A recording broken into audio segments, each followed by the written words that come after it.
திருமாவளவன் அந்த ஸ்கூல் கண்ட்ரோல்ல இருக்கிறார் அப்படிங்கிறது தெரியும். அண்ணாமலை உடைச்சிட்டாரு. திருமாவளவன் கல்வி தந்தையா மாறுவதற்கு முயற்சி செய்கிறார். இந்தி திணிக்க கூடாது, அதை நானும் ஒத்துக்கிறேன். ஒரு அடிஷனல் லாங்குவேஜ் உங்களுக்கு சொல்லி கொடுக்கறதுல என்ன தப்பு? டாக்பீஸ் இல்லையே ஏன் அப்படின்னு கேட்டோம்னா அன்பில் மகேஷ் பொய்யாமொழி சொல்லுவாரு, 1000 கோடி ரூபாய் மோடி கொடுக்கல அப்படின்பாரு. திருமாவளவன் சொல்ற அந்த விளக்கங்கள்லாம் எதையுமே என்னால ஒத்துக்க முடியல. அண்ணாமலை எக்ஸ்போஸ் பண்ணின பிறகு ஒவ்வொருத்தரா எக்ஸ்பிளனேஷன் கொடுக்குறாங்க, விளக்கங்கள் கொடுக்குறாங்க.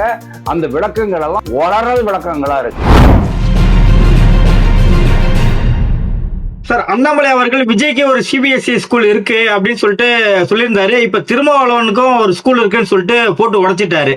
ஆனா பிரஸ் மீட்ல திருமாவளவன் என்ன சொல்றேன், அது எனக்கான பள்ளி இல்ல, என்னோட இடத்துல கட்டுறதுல என்னோட பேரை வச்சிருக்காங்க அப்படின்னு சொல்லிட்டு ஒரு மழுப்பலான பதில சொல்லியிருக்காரு. இதை எப்படி பாக்குறீங்க சார்? அவர் பேர்ல இல்லையா அது? திருமாவளவன் பள்ளின்னா ஒன்றும் இல்லையா, ப்ளூ ஸ்டார் இருக்கு. மேனேஜ்மெண்ட் கமிட்டியில உங்க ஸ்கூல் உங்க இடம் அப்படின்னு சொன்னாங்க கூட, நான் உங்க வீட்டு உங்க நிலத்துல நான் ஸ்கூல் ஆரம்பிச்சிருக்கேன்னு சொன்னா நான் உங்க பேர் போடுவேனா? என் பேர் தானே போடுவேன். நீங்க யாரு? உங்களுக்கு வாடகை தானே வேணும். உங்களுக்கு நாங்க வாடகை கொடுக்குறோம்ல. அப்புறம் என்னத்துக்கு உங்க பேரை நாங்க மேனேஜ்மெண்ட் கமிட்டியில போடுவோம்? என்ன பேசுறீங்க நீங்க? பொய்யே, பச்சை பொய்யே. நீங்க கூகுள்ல சர்ச் பண்ணி பாருங்க. மற்ற இன்னும் ஏகப்பட்ட தரவுகள் எனக்கு வந்திருக்கு அந்த ஸ்கூல் பத்தி. வேளாச்சேரியில எல்லாமே திருமாவளவன் அந்த ஸ்கூல் கண்ட்ரோல்ல இருக்கிறார் அப்படிங்கிறது தெரியும். அண்ணாமலை உடைச்சிட்டாரு. திருமாவளவன் கல்வி தந்தையா மாறுவதற்கு முயற்சி செய்கிறார். அதாவது எல்லாருக்குமே தெரியும் ஹரிகரன், 30,000 கோடி ரூபாய்க்கு மேல இங்க பிசினஸ் நடக்குது.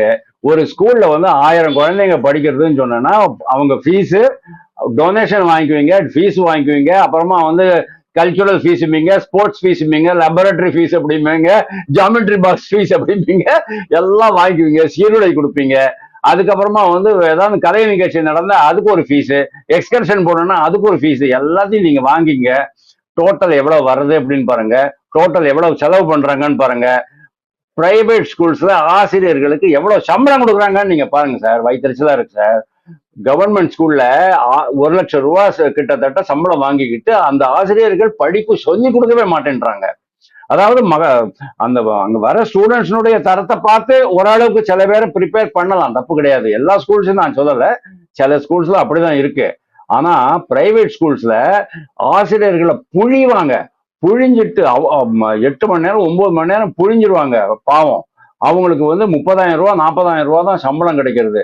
அதுவே கிராண்டட் ஸ்கூலா இருந்தாலும் என்ன தெரியுமா, அந்த கிராண்ட் படி, அதாவது சர்க்காருடைய கிராண்ட் சலுகைப்படி அந்த ஊதியம் அவங்களுக்கு டைரக்டா போய் சேராது.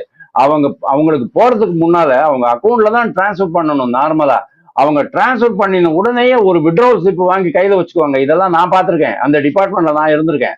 இந்திய அரசு திணிக்க கூடாது, ஆனா காசு கொடுத்து பிரைவேட்ல தனியார்கள் அங்க போய் டியூஷன் எடுத்தா கத்துக்கிறது தப்பு இல்லை அப்படின்ற மாதிரி அவர் சொல்லியிருக்காரு. அண்ணாமலை சொன்னதுக்கு அப்புறம் அந்த ஸ்கூல்ல வித்ரா பண்றதுக்கான வாய்ப்பு ஏதாவது இருக்கா? இல்ல அதெல்லாம் சான்ஸே இல்லை, அதெல்லாம் சான்ஸ் இல்லை. ஆனா அவர் சொல்றது எவ்வளவு பெரிய தப்புன்னு நீங்க பாருங்க சார். அதாவது இந்தி திணிக்க கூடாது, அதை நானும் ஒத்துக்கிறேன். நாமளாவே விரும்பித்தானே படிக்க போறோம். மக்கள் குழந்தைகள் மாணவ செல்வங்கள்லாம் ஹிந்தி படிக்கணும், ஒரு அடிஷனல் லாங்குவேஜ் படிச்சா நல்லது தானே அப்படின்னு தானே பாக்குறாங்க. எங்க வீட்டுல சார், எங்களுடைய குடும்பத்தை சேர்ந்தவங்க மெட்ராஸ்ல மேக்ஸ் முல்லர் பவன் அப்படின்னு ஒண்ணு இருக்கு. அந்த மேக்ஸ் முல்லர் பவன்ல ஜெர்மனி சொல்லி கொடுப்பாங்க, ஃப்ரீயா சொல்லி கொடுப்பாங்க.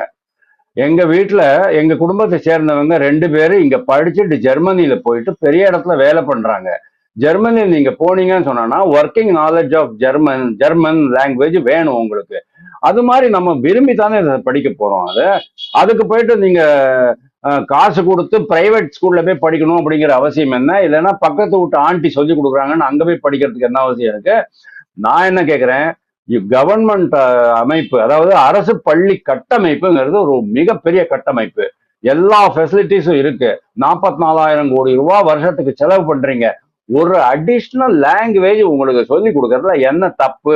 அதுவும் ஃப்ரீயா, மாணவர்களுக்கு ஃப்ரீயா சொல்லி கொடுக்கறதுக்கு என்ன தப்புன்னு நான் கேட்கிறேன். நான் சொல்லவா, எக்கனாமிக்ஸ் அது கிடையாது. நீங்க தமிழ்நாட்டுல பள்ளி கல்வி தரத்தை நீங்க உயர்த்திட்டீங்க அப்படின்னு சொன்னா, இந்த பிரைவேட் ஸ்கூல்ஸ் நடத்துறாங்க பாருங்க, இந்த கல்வி, நீங்க சொன்னீங்களே கல்வி தந்தையா, அது என்னது?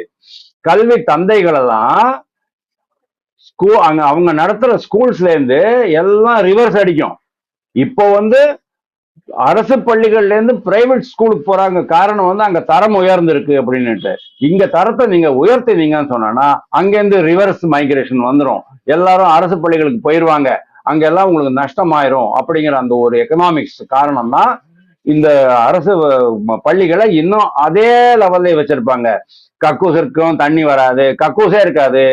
இல்லைன்னா மேல இருந்து கூரை இடிஞ்சு கீழே விழும், கேட்டு குழந்தை மேல விழுந்துரும், பலகை இருக்காது, பலகையில வந்து எழுதுறதுக்கு சாக் பீஸ் இருக்காது. சாக் பீஸ் இல்லையே ஏன் அப்படின்னு கேட்டோம்னா அன்பில் மகேஷ் பொய்யாமொழி சொல்லுவாரு, 1000 கோடி ரூபாய் மோடி கொடுக்கல அப்படிம்பாரு. நீங்க என்ன பண்ணீங்க? இதுதான் சார் உண்மை. இதெல்லாம் பாருங்க, திருமாவளவன் வந்து சொல்ற அந்த விளக்கங்கள்லாம் எதையுமே என்னால ஒத்துக்க முடியல. எந்த ஒரு லாஜிக்கலா திங்க் பண்ற ஒரு மனிதனும் இவருடைய எக்ஸ்பிளனேஷன்லாம் ஒத்துக்க முடியாது. இதெல்லாமே வந்து பாருங்க, அண்ணாமலை எக்ஸ்போஸ் பண்ணின பிறகு ஒவ்வொருத்தரா வந்து எக்ஸ்பிளனேஷன் கொடுக்குறாங்க, விளக்கங்கள் கொடுக்குறாங்க. அந்த விளக்கங்கள் எல்லாம் ஒரே சொதப்பல் விளக்கங்களா இருக்கு. Like, share and subscribe. Subscribe பண்ணாதவங்க இப்பவே சப்ஸ்கிரைப் பண்ணிருங்க.